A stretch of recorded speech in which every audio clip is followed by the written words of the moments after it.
Press రిపోర్టర్లు అందరూ వచ్చారు, వాళ్ళకు నమస్కారాలు. ఈరోజు వాస్తవానికి మా సత్తన్న చెప్పినట్లు సంగారెడ్డి కాన్స్టిట్యున్సీ పరిస్థితి ఘోరం ఉంది. డెవలప్మెంట్లో చాలా వెనుకబడి ఉన్నాం.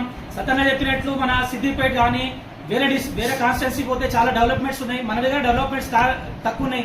ఎందుకంటే ఇక్కడ ఉన్న నాయకుల లోపం వల్ల ఈరోజు వాస్తవానికి తెలంగాణ జనరల్ ఎలక్షన్లో మనం చూస్తే ముస్లిం మైనారిటీ ఏదైతే పాపులేషన్ ఉందో దాదాపు 12 నుంచి 15% ఉంది.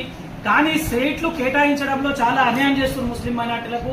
అందుకోసం ఈరోజు అధిష్టానంకు మేము రిక్వెస్ట్ చేసేది ఏంటంటే, ఒక విద్యావంతుడు ప్రముఖ న్యాయవాది ఎంఏ ముఖీం సాబ్ మనబీన్ ఫౌండేషన్ చైర్మన్ గారికి టికెట్ ఇస్తే ఈరోజు అన్ని కులాలు అతీతంగా కలిపి ఆయనని గెలిపిస్తామని సంగారెడ్డి నియోజకవర్గం నుంచి ఈరోజు మేము చెప్తున్నాము. అదేవిధంగా సంగారెడ్డి కాన్స్టిట్యున్సీ చూస్తే ఈడగుట్ట ముస్లిం పాపులేషన్ దాదాపు 20 నుంచి 22% ఉంది.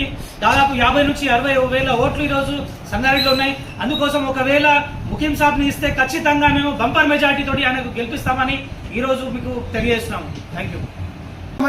ఒక మేధావి ఎందు గురించి అంటే, ఇంతకుముందు మనకి ఈ కాన్స్టిట్యున్సీలో ఎమ్మెల్యే రామచంద్ర గారు ఉండి, దాని తర్వాత ఇప్పటి వరకు ఒక గ్రాడ్యుయేట్ రాలేదు. ఇంతవరకు ఇటువంటి వ్యక్తి, ఉన్నతమైన వ్యక్తి రాలేడు. కాబట్టి నేను కూడా ఇటువంటి ఉన్నతమైన వ్యక్తి, మంచి భావజాలం గల వ్యక్తి కాబట్టి నేను అతనితో పాటు ఒక 1 year నుంచి తిరుగుతున్నాను.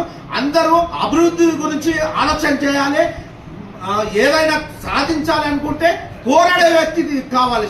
మరి పోరాడే వ్యక్తి ఉన్నా పఠితం లేదు అందరికి. అలాంటి వ్యక్తి ఉంటే బాగుంటుందని కోరుకొని మీ అందరికీ ఏం చెప్తున్నానంటే, ప్రజలకు ఖచ్చితమైన మనిషి ఖచ్చితంగా నిర్ణయించి ఏ రకంగా పోరాడి ఫలితాలు సాధించి మనకి ఇచ్చేవాళ్ళు అలాంటి ఎమ్మెల్యే కావాలి. అలాంటి ఎమ్మెల్యేని ఎన్నుకోవాలి. అలాంటి వ్యక్తి ఇతనే అని నేను కోరుకుంటున్నా. మీరు అందరూ సహకరించాలని కోరుకుంటున్నాను. ఎడ్యుకేటెడ్ పర్సన్ అంటే ఇప్పటివరకు ఎవరు లేరు. ముఖ్యమంత్రి ముందుకు వస్తుంది. మెయిన్ రీజన్ మేము ముఖ్యమంత్రికి సపోర్ట్ చేయడం ఎందుకంటే, ఆయన మాకు చిన్నప్పటి నుంచి తెలుసు. లాస్ట్ 1 year నుంచి అయితే అన్నెంబడి ఉంటున్నాం.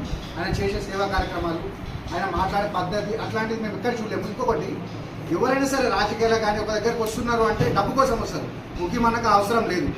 తను రాజరికంలో ఉండి తనకు 100 ఎకరాల భూమి ఉంది. తను కొత్తగా వచ్చి రాజకీయంలోకి వచ్చి ఏదో డబ్బులు సంపాదించాలి, నియోజకవర్గం డబ్బులు సంపాదించాలని అన్న రావడం లేదు. అన్న వచ్చేది ఓన్లీ ప్రజలకు సేవ చేయడానికి. సో మీరందరూ ఆశీర్వదించాలి. సంగారెడ్డి ప్రజలు అన్నకి ఏ పార్టీ నుంచి టికెట్ వచ్చినా ముఖ్యమంత్రితో మనం అందరం నిలబడాలి. Thank you. मुसलमानों को टिकट कहीं को नहीं देते.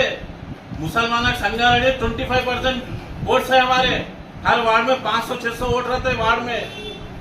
सिद्दीपेट में तुम्हारे वोट डालना, नरसापुर में तुम्हारे वोट डालना, जहराबाद में तुम्हारे वोट डालना, विकाराबाद में तुम्हारे वोट डालना, हैदराबाद में तुम्हारे वोट डालना.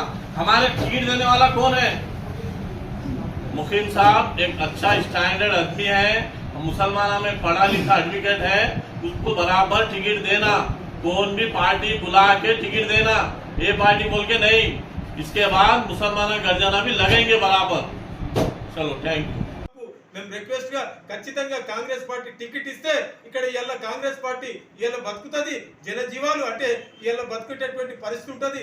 ఓడిపోయేటటువంటి వ్యక్తికి ఇస్తే ఇవాళ దారాదత్తం చేసి మళ్ళీ ఇతర పార్టీలకు వెళ్ళేటటువంటి అవకాశం కూడా ఉంటుంది. కాబట్టి ఖచ్చితంగా ముఖీం సాబ్కు కాంగ్రెస్ పార్టీ అధిష్టాన వర్గం కూడా ఆలోచించి ఇవాళ కాంగ్రెస్ పార్టీ టికెట్ ఇవ్వాలని చెప్పేసి మేము కోరుతా ఉన్నాం.